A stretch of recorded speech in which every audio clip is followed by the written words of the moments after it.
Bonjour à tous et bienvenue sur le live du Figaro étudiant. Le bac, c'est déjà dans moins de 100 jours et il est plus que temps de se plonger dans les révisions. Je vous rappelle que nous sommes en direct et que vous pouvez à tout moment vous poser nos questions. Nous y répondrons à la fin de l'émission. Aujourd'hui, nous allons nous entraîner à l'épreuve de sciences économiques et sociales et pour cela, nous accueillons Maxime Barré. Bonjour. Bonjour. Vous êtes professeur pour lesbonsprofs.com et aujourd'hui, vous allez nous présenter un sujet d'épreuve composée. Tout à fait. Donc, en effet, pour le bac, les étudiants en SES, tronc commun, ont le choix entre deux sujets, la dissertation ou l'épreuve composée. Alors, moi, j'ai choisi une épreuve composée parce que c'est l'épreuve qui est plébiscitée par la plupart des candidats. Donc, peut-être faire quelques remarques sur la dissertation. Peut-être c'est un exercice plus difficile où là, l'objectif, c'est de répondre à une question sur un thème précis en 4 heures. Et donc, ce qui différencie l'épreuve composée de la dissertation, en tout cas le C3 versus la dissertation, c'est le plan, la structure. On va être davantage attentif à la structure du plan, son harmonie, sa cohérence dans une dissertation. Et également aux connaissances du candidat. Si le candidat n'a peu de connaissances sur le sujet, dans ces cas-là, il peut privilégier l'épreuve composée. Et donc, comme épreuve composée, nous allons voir qu'il y a 3 exercices, les élèves le savent très bien. Chaque exercice fait appel à des éléments de savoir-faire et de savoir précis. Alors, concernant les thèmes dans un premier temps, donc le C1 avec une mobilisation de connaissances, donc première partie, le C1 question 1 donc sur la croissance économique, plus précisément l'instabilité de la croissance économique, le chapitre 2, et une deuxième question sur la justice sociale, chapitre de regard croisé. Ensuite, pour le C2, c'est un graphique sur le thème du travail et de l'emploi. Il y a des indices, nous l'aborderons plus en détail tout à l'heure. Et enfin, il y a une C3 de sociologie, donc C3, raisonnement s'appuyant sur un dossier documentaire, donc type composition. Et puis le chapitre, c'est sur la mobilité sociale. Donc je vais d'abord présenter quelques éléments de méthodologie et ensuite on verra un petit peu la correction qui était attendue. Donc, première question, c'est vous expliquerez grâce à la théorie du cycle crédit les fluctuations économiques.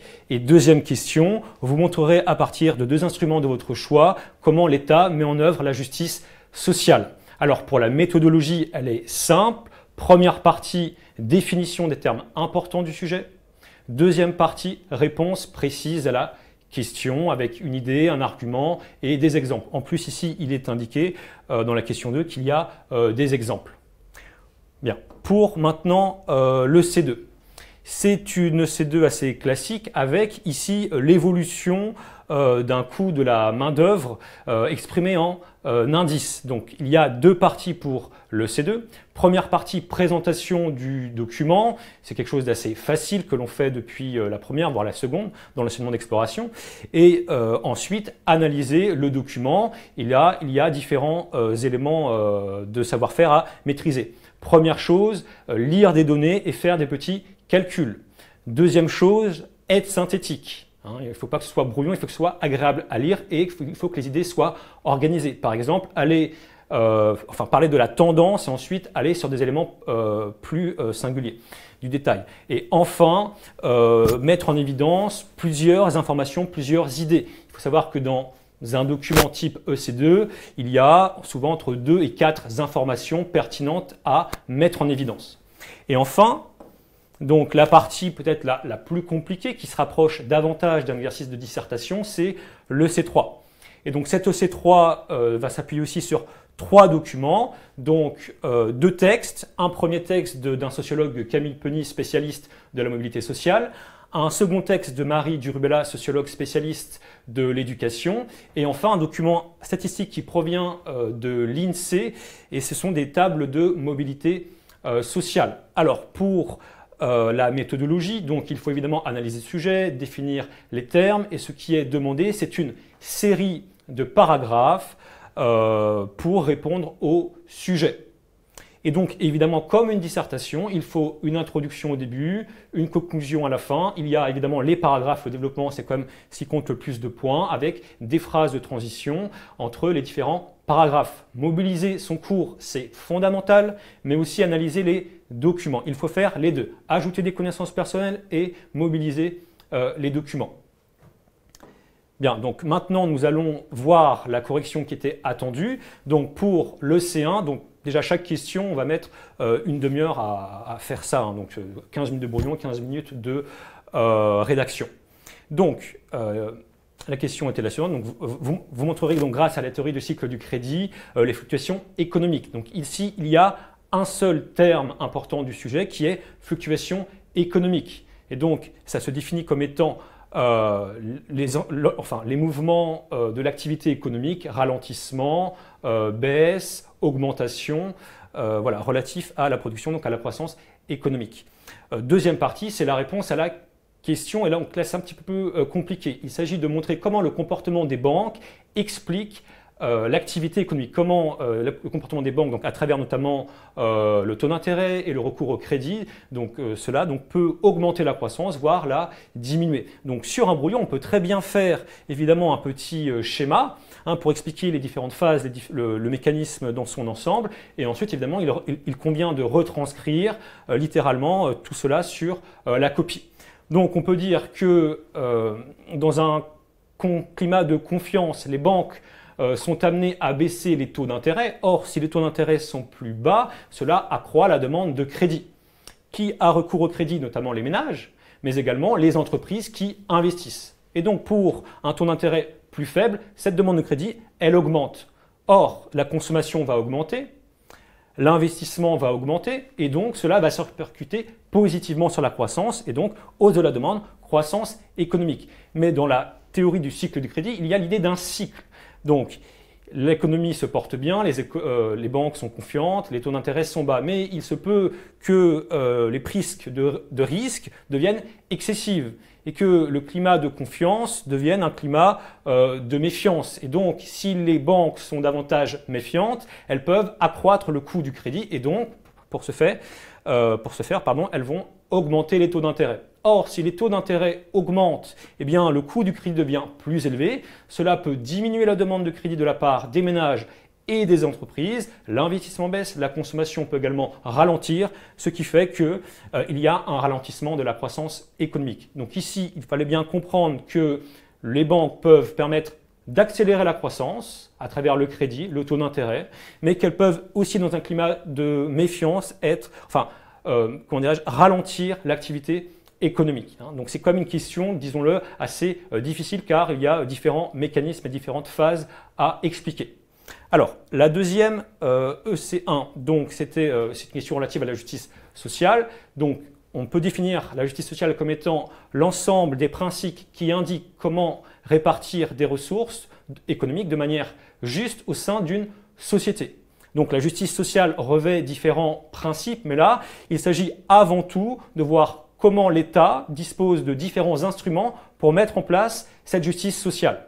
Et donc, vous avez dû apprendre dans le cours qu'il y a 4 outils, 4 instruments. Et ici, il était demandé 2 instruments. Donc ici, on va citer évidemment les 4, les expliquer, mais vous auriez dû évidemment mobiliser, vous, 2 exemples de votre choix. Alors, premier outil, c'est la fiscalité. En effet, en prélevant des impôts et des cotisations sociales, les pouvoirs publics peuvent mettre en place de la justice sociale. Comment? Eh bien, notamment à travers la progressivité de l'impôt. Il faut savoir que l'impôt sur le revenu, c'est le principe selon lequel donc, plus on gagne, plus on paye. Et donc, c'est une manière de rendre équitable le prélèvement auprès des citoyens.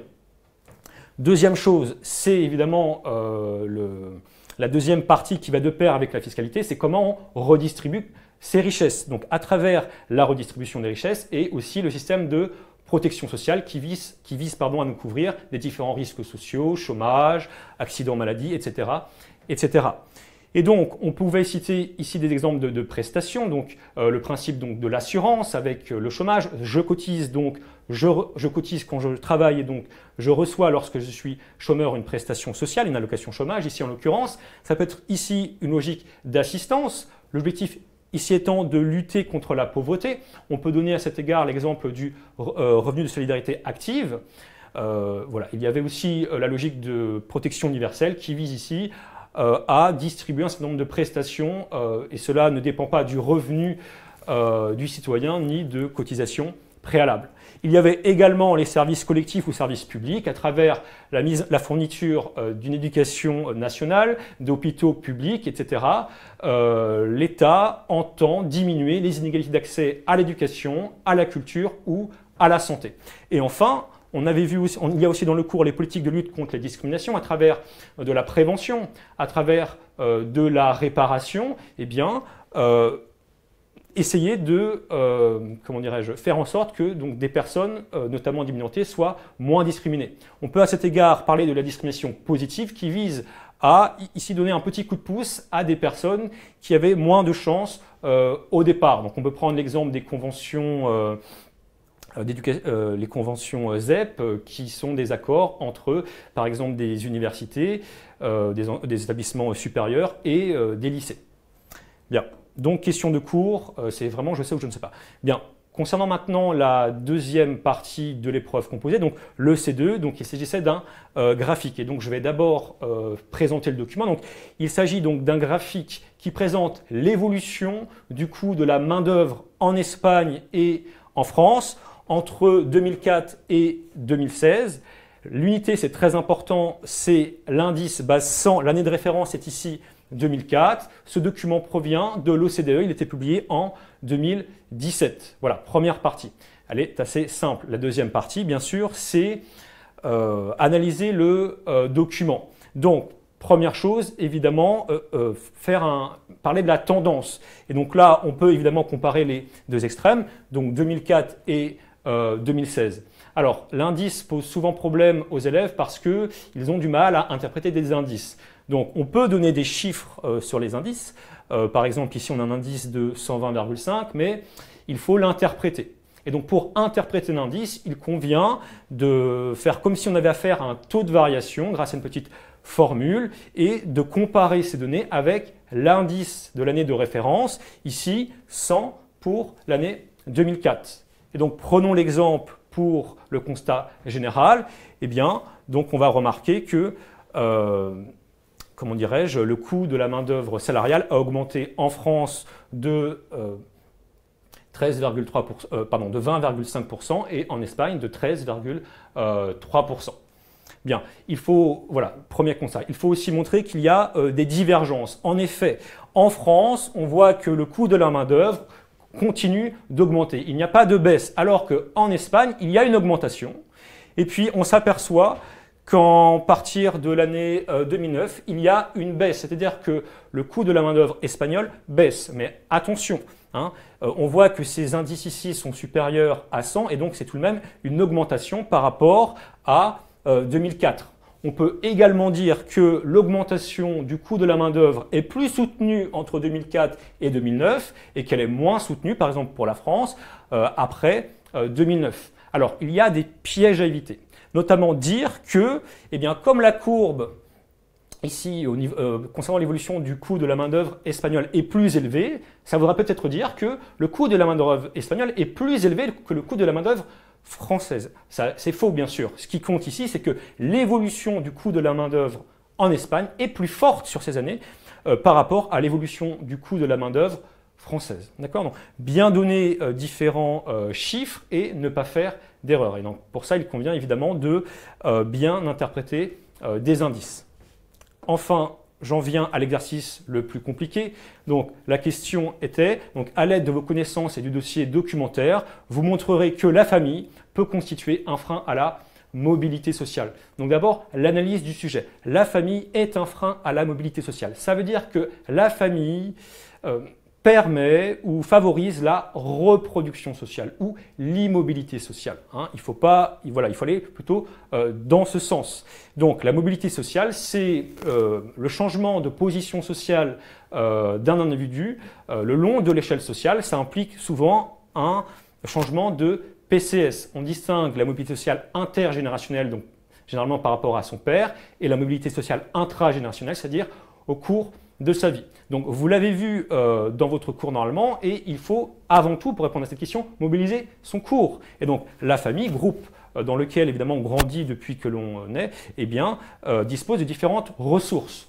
On pourrait dire donc d'abord des ressources économiques, hein, avec de l'argent. Enfin, le capital économique ici, c'est l'ensemble des ressources économiques dont dispose un individu, ici une famille, les revenus, le patrimoine, etc. Ça peut être également le capital culturel comme étant l'ensemble des ressources dont dispose un individu, mais ici au sein de la famille. Donc ça peut être les diplômes, la culture générale transmise par les parents. Ça peut être également aussi le capital social qui peut se définir comme étant le réseau, le carnet d'adresses. Donc déjà, on voit bien qu'il y a trois types de ressources, trois idées différentes mais complémentaires, et donc chacune de ces parties peut faire l'objet d'un paragraphe précis.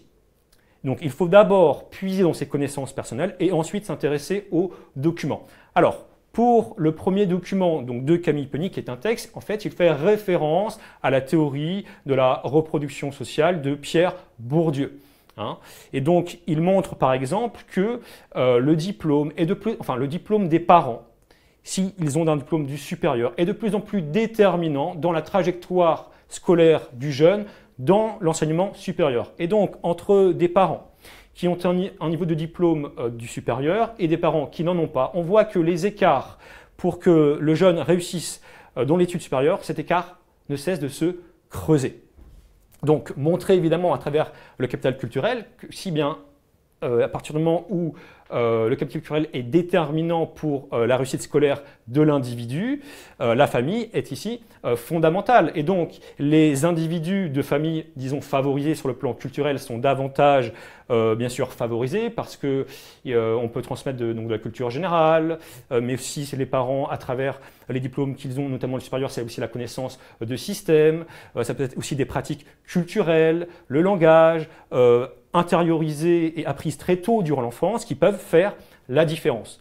Il y a le rôle du capital économique et il était intéressant de voir dans le texte de Marie Durubella qu'on parlait d'acteurs rationnels, que les familles pouvaient mettre en place des stratégies. Et donc tout cela, ça fait référence finalement à la théorie de Raymond Boudon sur la reproduction sociale.